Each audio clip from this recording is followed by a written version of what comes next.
Foi. Então, a segunda parte da Bíblia é o Novo Testamento, né? E o Novo Testamento ele traz em especial os evangelhos, né? Os evangelhos são Mateus, São Marcos, São Lucas e São João. E nos evangelhos trata da vida pública de Jesus, né? Desde seu nascimento até sua morte, ressurreição e ascensão ao céu. Uma pequena curiosidade, né? Quando a palavra é proclamada, né? Todo o restante da Bíblia, né? Na missa, por exemplo, né? Nós vemos lá que tem a primeira leitura, a segunda leitura, são proclamadas, né? Por pessoas da comunidade, e depois o padre, né? Ou o diácono, ele proclama o Evangelho. E existe uma diferença. Após ser proclamado o Evangelho, o padre ou o diácono, ele vai falar a palavra da salvação. Por que isso? Como eu já falei, né? Os evangelhos, eles são relacionados à vida pública de Jesus. São relacionados à vida do nosso Salvador, que é Jesus. Por isso são palavras de salvação. O Evangelho é palavra de salvação, né? Essa é uma curiosidade que às vezes, né, a gente que passa desapercebido, né? A palavra de Deus, ela é rica de detalhes, né? E muitas vezes, às vezes passa desapercebidos isso. Não é, Cid? A salvação, né? Nós estamos aqui com um crucifixo no nosso encontro, que única, somente vem por essa via, através de Jesus, como o Cláudio falou, venceu a morte, ressuscitou para nos dar vida nova. Gente, é simples. Se nós quisermos sermos salvos, não tem outro caminho, a não ser a gente viver o Evangelho também na nossa vida, no dia a dia. O Papa Francisco, ele nos pede mais do que você ser um entendedor da Bíblia, mais do que você ser um entendedor de leis, mais do que você ser uma pessoa estudiosa dentro do campo teológico ou da Bíblia, é importante você viver no teu dia a dia aquilo que o Senhor nos pede, através das leituras, o próprio Evangelho, como o Cláudio falou, que nos dá a certeza da salvação através das palavras que nela estão contidas. Jesus nos diz que só Ele é o caminho, só Ele é a verdade, só nele vai ter vida. Longe dele, escuridão, tristeza, medo, desespero. Até voltando um pouquinho à situação que a gente vive, muitos estão desesperados, assustados. Outros estão passando por esse momento na certeza, numa convicção, numa fé, que às vezes a gente fala, nossa, você não está vendo o que está acontecendo ao redor? Estou, mas a minha confiança maior está naquele que me protege. Sim. Né, Cláudio? Sim. Naquele que já deu a vida por mim. Então eu preciso não ter medo, mas eu preciso ter fé e confiança. Na própria palavra, né, existem histórias que já aconteceram antes, né? Algumas pandemias, né? Algumas pestes, né? E o povo de Deus, né? Já viveu. Já passou por elas, né? E, né, segue o caminho, nós seguimos o caminho, nós que somos povo de Deus, nós que somos cristãos, temos que seguir esse caminho, né? Esse caminho que nos leva à salvação, né? A única certeza, né, que nós podemos ter é essa, né? A nossa fé nos leva a isso, né? Que para sermos salvos temos que seguir realmente Jesus, viver, né? Viver assim como já foi falado, né? Que a palavra de Deus, ela primeiro foi vivida, primeiro ela foi experimentada, né, para depois ser escrita, né, para que nós possamos, né, reavivar aquilo, né, porque a palavra é vida, né. E é por isso que a gente proclama, eu creio, mas aumentai a minha fé. Eu creio em todas as tuas palavras. Muitas vezes nós somos igual São Tomé, só acredita se tocar nas chagas, do lado, nas mãos, mas a gente precisa ter uma fé muito maior, na certeza, e pedir diariamente: Senhor, eu creio, mas aumenta a minha fé. Que eu seja uma pessoa de fé capaz de viver os teus ensinamentos contidos na Bíblia em todos os instantes, em todos os momentos da minha vida. Sim. Mas eu sei que você vai ter uma pegadinha para mim agora, né? Sim, eu queria saber, eu queria fazer uma pergunta para você, Cid. Talvez seja, né, eu aprendi já, né? Tem algumas coisas que a gente estava comentando ali que a gente não sabia até há muito pouco tempo atrás, né? E que graças ao bom Deus, graças a pessoas, né, que nos auxiliaram, né? De repente, às vezes a gente pega lá o folheto de missa, né? Na paróquia às vezes acontece isso, né? Porque faz tanto tempo que foi abolido, né? Mas algumas comunidades que ainda têm o folheto, né? Não é? Ou de repente te deram uma citação bíblica para que você pudesse ver na palavra, né? Onde que está, como localizar. Exatamente, até mesmo nas nossas atividades propostas, né? Por exemplo, hoje a leitura da palavra, né? Que está lá no Evangelho de São Mateus, no capítulo 7, versículo dos 24 a 27. Como que eu faço para encontrar, Cid? O que significa essas letras, esses números, né? Ponto, vírgula? O que significa isso? Parece uma aula de português, né? Parece uma aula de português misturada com matemática aí, né? Mas o que significa isso? Só lembrando para vocês que no subsídio, no material de apoio que vai ser mandado, vai ter para vocês todas essas informações. A gente está passando de uma maneira resumida para vocês, mas, por exemplo, as abreviaturas. Na palavra do Senhor, na Bíblia, todos os personagens dela, você vai encontrar os índices em abreviações, as passagens através de abreviações. Essas abreviações a gente vai estar passando para vocês. É importante que, pelo menos de início, os evangelhos vocês consigam memorizar, né? Quais são essas abreviações. Por exemplo, o que o Cláudio está querendo passar, nos dizer, é que nós temos o evangelho de Mateus, como ele falou. Esse 7 maior aqui antes da vírgula significa o quê? Mateus, a abreviação de Mateus é MT. A de Marcos, por exemplo, MC. A de João, JO. Com o tempo vocês vão se familiarizando com essas abreviações. Mas na Bíblia de vocês, sempre vai ter no início um número maior, um número grande. Aquele número grande que vocês veem já no início, aquilo se refere ao capítulo. Então, Mateus capítulo 7. Então você vai procurar na Bíblia o Evangelho de Mateus, lembrando que o Evangelho de Mateus é Novo Testamento, e você vai encontrar. Depois do capítulo 7, ele pede para vocês irem até o versículo. Cid, o que é versículo? Versículo são aqueles números menores que você vai ver dentro do capítulo. Número grande, capítulo. Números menores, versículos.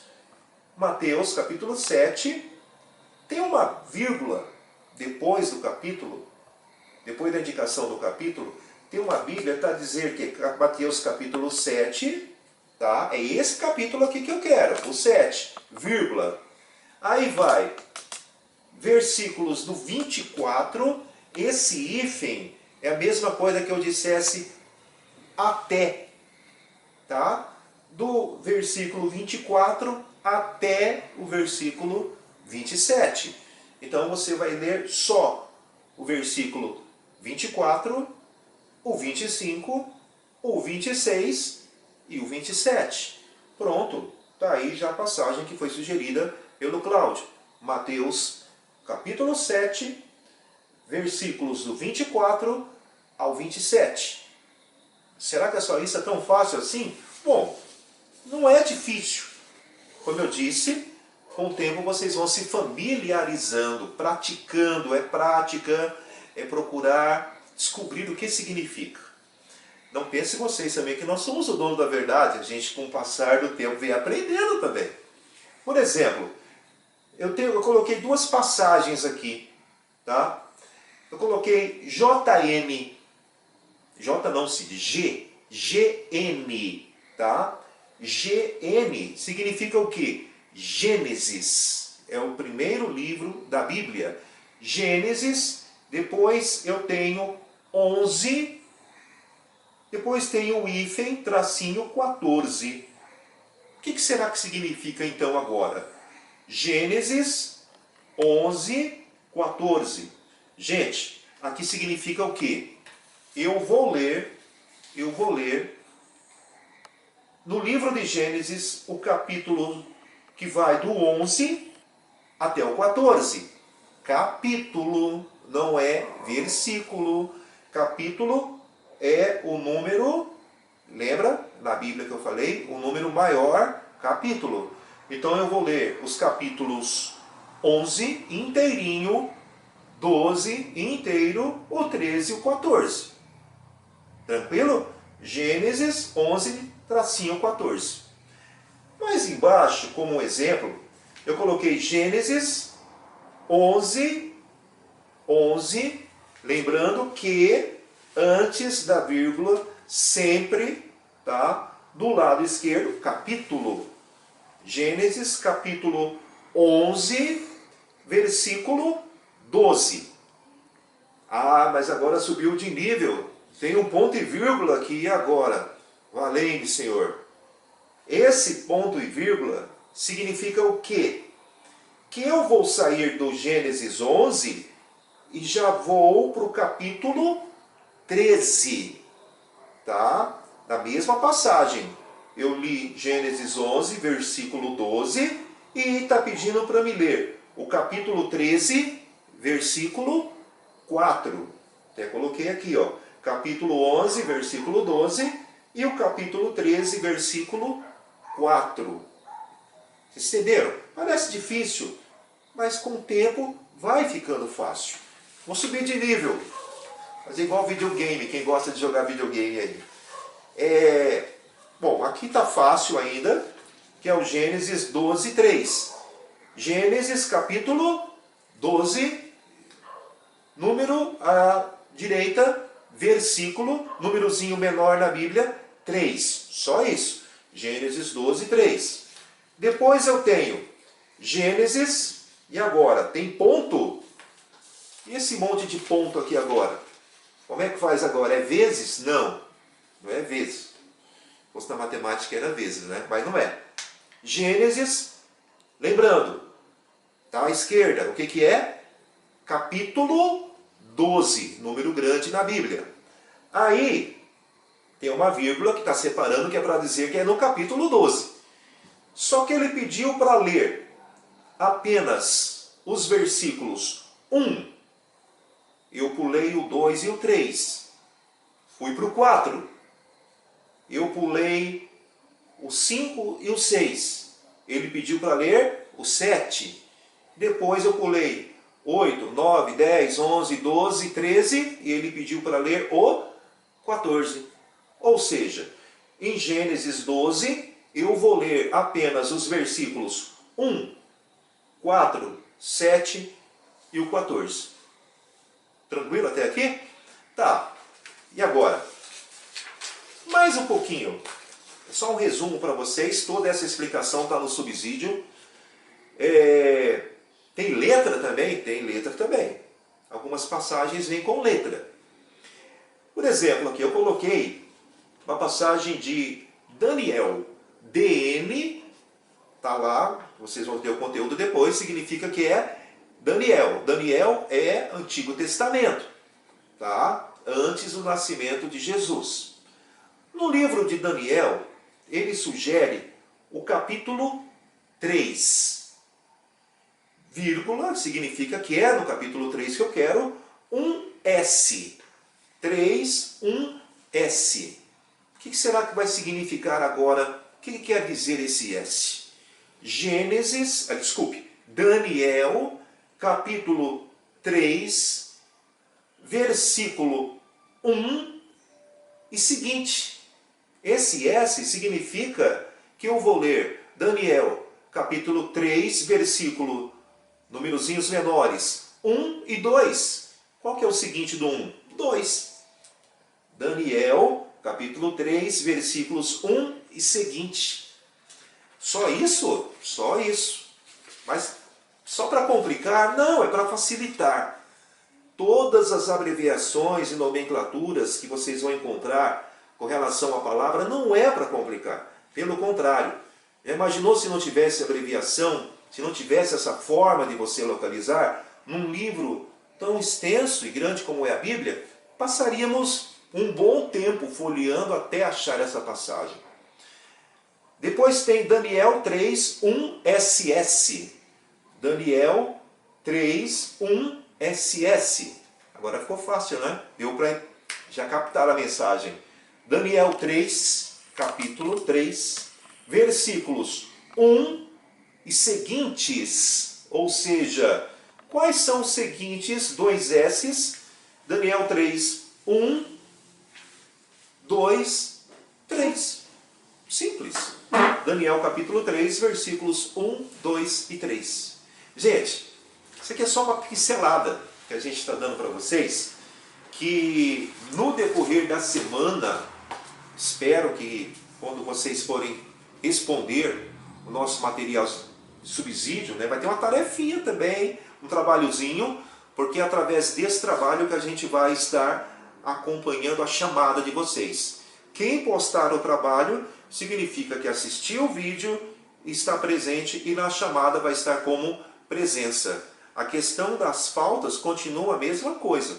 Quem não postar o trabalho no prazo que foi estipulado, infelizmente, é falta. Sim. Né? Uma falta não justificada também.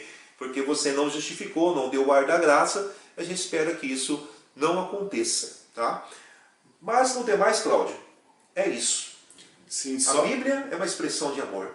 É uma expressão de amor, né? Deus criou o mundo, né, por amor e nos deu esse presente, né? As palavras, a palavra dele, né, que está escrita, né, na Bíblia. Mas interessante essa tua explicação, né? E sempre foi assim a Bíblia? Não, não foi assim. Não, né? não foi. Então, quando a palavra de Deus ela foi traduzida, né, e ela já foi traduzida para... Primeiro, né, a palavra de Deus, a Bíblia, é o livro que existe o maior número de traduções. Né? Curiosidades, né? Maior número de traduções. É o livro mais lido na história. Né? É o mais lido. Espero que seja o mais vivido também. Não só o mais lido, mas o mais vivido, né? Porque o mais importante não é você ler a palavra. O mais importante, como já foi falado nesse encontro, é você viver, é experimentar, né, daquilo que Deus tem para você e viver, né? Viver com todo amor e carinho, né? Eu lembrei de um detalhe, Cláudio. Muitas casas, espero que na tua, meu irmão, minha irmã, não seja assim, mas em muitas na estante, na Bíblia, em um local, tem uma Bíblia aberta. Geralmente está no Salmo 90. Sim. Chega perto daquela Bíblia, você faz... sobe até uma poeirinha. Significa o quê? Ela não é enfeite. Exatamente. Ela não é um adorno. Ela é para estar na cabeceira da tua cama. Ela é para estar embaixo do... sabe assim, o maior orgulho você carregar a Bíblia. E tem um detalhe. Não se preocupe se você começar a rabiscar a Bíblia. Tá? Você vai com o tempo vendo que aquilo te chamou tanta atenção que você vai destacando. Sim. Você vai destacando, aquilo tocou o teu coração, marque, destaque. É Deus que fala com você através daquele versículo, daquela passagem. Sim. É importante você também ter isso em mente. Infelizmente, a Bíblia ainda é um dos livros mais vendidos, mas ainda é um dos livros que não tem sido lido da maneira que merecia ser lido. Com certeza. Infelizmente. Essa é uma grande realidade. Ah, eu tenho uma Bíblia no seu celular. Você tem a Bíblia no seu celular? Eu também tenho a Bíblia no meu celular. Mas eu não me disponho da minha Bíblia de cabeceira para mim fazer minhas anotações por nada. Tenha uma Bíblia também física, não somente a Bíblia no teu celular. Esse é um conselho, porque muitas vezes eu já partilhei, Claudio, vi situações que na própria missa a pessoa vai ler a palavra no celular. Tá, tudo bem. Aí ela aproveita quando o padre fala a palavra da salvação, glória a vós Senhor, senta, pula para o zap zap, dentro da própria missa. Verdade. Não é o correto. Sim. Até mesmo no encontro de catequese, né? Até no encontro. Ou de repente você está usando a Bíblia aí para vai usar a Bíblia do teu celular, né? Para fazer a tua atividade, a tua leitura diária. De repente dá lá um sinalzinho de mensagem, né? Dá 1, dá 2 e você não se contém e vai abrir lá o teu WhatsApp, teu grupo de mensagens e pronto, perdeu, né? Então tenha a palavra de Deus, né? Tenha a Bíblia, né? Preferencialmente uma Bíblia com tradução católica, como já foi explicado para vocês, né? Da nossa, né? Existe pouca diferença, mas existem algumas diferenças, né, Cid? Eu queria, isso não foi nem combinado entre nós, mas Deus me tocou agora no coração. Se algum de vocês não tem uma Bíblia ainda, seja católica, você tem o desejo de ter uma Bíblia católica, mas de repente agora não pode ter essa Bíblia católica, fale com a gente no privado, tá? Nos procure no privado e procure, se você se dispôs a seguir esse caminho da catequese na nossa Igreja Católica, seguindo a nossa doutrina católica, eu acho que você ter uma Bíblia católica é nada mais sensato, nada mais justo. Mas dentro da realidade de cada um, se não podem, por favor, nos procurem. A gente vai, com certeza, providenciar uma, né, Cláudio? Sim, nós vamos fazer uma campanha, né? Fazer uma campanha. Ou de repente você tem uma Bíblia aí que está só... Tem duas em Veja casa. bem, você tem duas aí, né? E uma só está enfeitando a estante e você se dispor a dar, né? A doar para alguém que não tenha, né? É uma doação, né? Um presente, é um grande presente, assim como Deus deu para nós a palavra de Deus como presente, né? A sua palavra, presente, presenteie alguém, né? Quem sabe seja no nosso grupo de catequese aí, alguém esteja precisando e você tem aí disponível e pode presenteá-lo. Com certeza. Meus queridos, acho que